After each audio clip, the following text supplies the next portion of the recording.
Thanks for joining us. I'm Alex Bell, and today people living on the streets tell us they will believe it when they see it. And that's in response to the city's newest plan to add affordable housing. The capital city is expensive to live in. I'm sure a lot of us already know that. And we're in the midst of a housing crisis. And on any given night, it's believed more than 9,000 people are sleeping outdoors just within the county.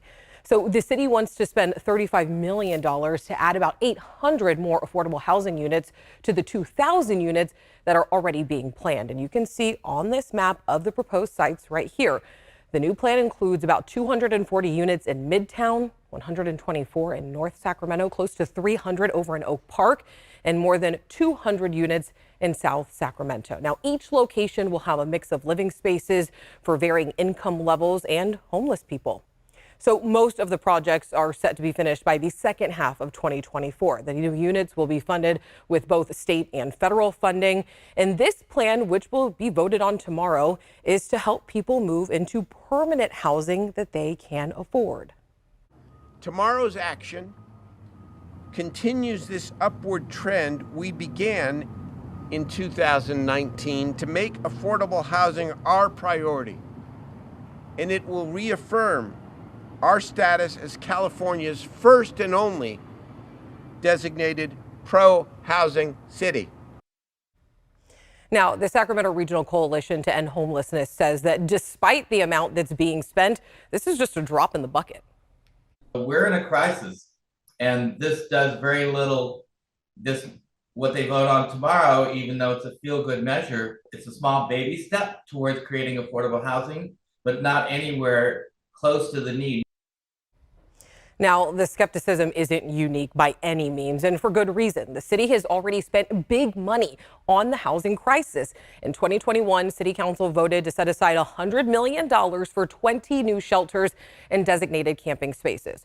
According to the Sacramento Bee report, none of those sites have opened. Each project runs into the same familiar walls like lack of funding and also communications breakdowns. But in tonight's main point, Becca Habegger spoke to people who are experiencing homelessness. They say for this new proposal, they'll believe it when they see it. Sandra Reynolds lives with her pup Lucky and two other dogs along the American River near Sacramento's Township 9 Park. We've been here for almost 2 years. She says she drove for Lyft, a job she lost during the pandemic. 54 years old, and I really didn't think myself would be here on the river with 3 dogs and can't get housing. She wants permanent housing and says she has tried, but barriers have gotten in her way. I was supposed to have my apartment like a long time ago, but somebody took my ID and identification and they put their name and their phone number, and I didn't get a phone call. So now we fixed it, and now I'm on the waiting list again. But I've been on the waiting list since year 2017, but I've had my job and everything. But now I'm literally living on the river. It's an area she helps clean, along with homeless advocate Dan Adderholt, who runs the nonprofit American River Homeless Crew. Through his nonprofit, people experiencing homelessness clean along the American River, and Adderholt says affordable housing is out of reach for them. Most of my crews work. They work 2 or 3 jobs, and they still can't afford rent.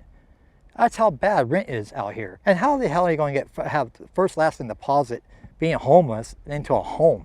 In terms of city leaders' announcement that they'll approve funding for 820 additional affordable housing units, Adderholt says he'll believe it when he sees it and that he has heard this all before. They need to keep their word to the homeless and have these homes built. He says in his decade of running the American River Homeless Crew, he has partnered with local churches and other advocates to help get close to 200 people off the street. I'm getting these people off the streets myself because we cannot depend on county or city to do that. We cannot. And it's sad because our government should be helping the people on the streets instead of making it worse for them. Let's say you were able to get into affordable housing. What would that mean for you? My life, my life back. I could actually kind of like be normal, but not normal, but at least get back to work and get back to where I was. And at least I'm not here on the river and I won't spend another winter out here. I mean, I don't mind, but it's like, yes, I do. It's a little cold, and when you have 3 dogs, and yeah, no. It's just, I don't want to live like that no more. I have a car, but I can't live 3 dogs in a car. It just doesn't happen. She wants people to know that not everyone experiencing homelessness is the same. We're here and we're human, and some of us people, we do care and we do clean up the river. We keep it clean. I keep my area clean anyway and everyone around me, but It's like some people ruin it for us. She wants affordable housing that will allow her to move in with her dogs. And if you say, well, beggars can't be choosers, here's what she says to that. No, I'd rather just be with my dogs until we can get a house. Flat broke. I am flat broke, but no, there has to be an alternative, and they're not treating us like we're supposed to be treated. Becca Hotbecker joins me now, and I mean, this is a real concern, especially as we're getting closer to those winter months. But Becca, before I ask you a question, I want you to take a look at this. The city recently opened a homeless weather respite center that is open nearly 24/7. We got an inside look at the center last month. It's over on Auburn Boulevard and has about 50 beds inside.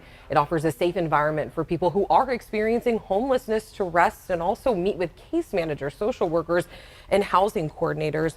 But Becca, this doesn't currently help the need right now. There's a higher demand than what's being supplied. Yeah, for sure. And Alex, those respite centers, those shelters, it's all a piece of the puzzle, right? Of trying to address our affordable housing and our homelessness crisis. However, these shelters are only that, shelters. People can stay there for a few nights at a time. What city leaders told us today is they want to see permanent housing solutions, affordable housing solutions for these people experiencing homelessness. So that shelter with 50 beds, it's not going to cut it in terms of solving this on a long-term basis. And what about people's pets? Is that, I guess, a barrier for them to get into housing as well? Yeah, and you saw the woman that I interviewed. I mean, her dog was like a family member, right? All And three for of most her dogs. people, it is a family member. Yeah, for sure, definitely. And in this case, it's not just a family member. It's especially for single, unhoused women, it's protection. We heard from Bob Erlenbush earlier in the newscast with the Sacramento Regional Coalition to End Homelessness.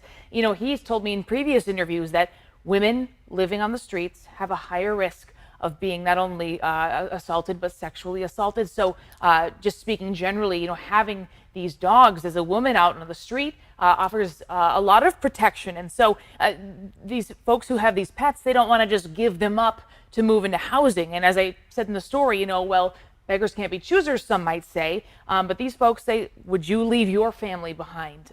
Would you leave your support system behind? And ultimately, this woman that I interviewed said there has to be an alternative that makes room for these pets, for these dogs. Because just think about this, you and I in our housing situations, we have autonomy. We can choose what goes in the pantry, what time we go to bed. These folks who are experiencing homelessness say part of having a permanent roof over their head is having that autonomy, which includes, for a lot of them, having those pets. Being able to make their own choices. Right. Yeah. All right, Becca, thank you so much. We appreciate it.